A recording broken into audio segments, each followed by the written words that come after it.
Hello guys, আমি কৃষ্ণ আপনাদের সম্মুখে নতুন একটা ভিডিও নিয়ে আইছি।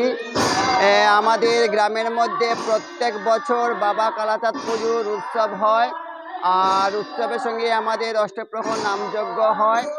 তো ওই পুজো আর নামযজ্ঞ সমাপ্ত হওয়ার পরে আমাদের ওখানে একটা সূর্যব্রত হয়, তাই আজকে সূর্যব্রত চলছে। আমি আপনাদেরকে দেখাচ্ছি, ওই যে আমাদের মামাসিরা বসে বসে গান করছেন, একটুক্ষণ পরে ওরা উঠে ধামাল দেবে, আমি ধামালটা আপনাদেরকে দেখাবো।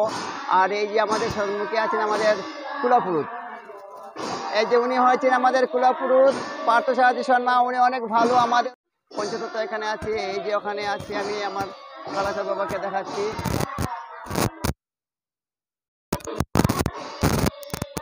এই যে কালাচাঁদ বাবা দেখেছেন, আর কদম বৃক্ষ, ওই যে কদম বৃক্ষ আছে, অনেক বৃক্ষ। আর আমাদের সবচেয়ে মেন স্থাপিত হয়েছে এই যে আমাদের দেখেন এই বৃক্ষটা, বট বৃক্ষটা, এই যে বট বৃক্ষ, ওখানে আমাদের বাবা স্থাপিত। কত বিশাল আকারের গাছটা আছে দেখেন।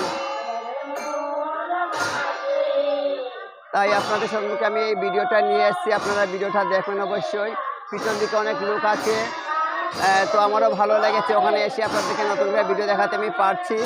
আর ওরা ধামালটা দেখাবো, কারণ ওটা তো অনেক আগের প্রাচীনকালের এই গান বাজনাটা, কিন্তু ওগুলো এখন লুপ্ত হয়ে যাচ্ছে। তাই ভাবছি যে আপনাদের সম্মুখে পুরনো স্মৃতিগুলো তুলে ধরার জন্য।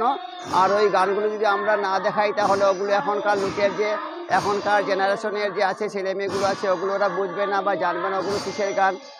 যার জন্য আমি আপনাদেরকে দেখাচ্ছি, ওই ভিডিওগুলো আমি করছি। আপনারা ওখানে একটু ধৈর্য সহকারে থাকেন, আমার ভিডিওতে দেখেন, আমি দেখাচ্ছি আপনাদেরকে। নমস্কার।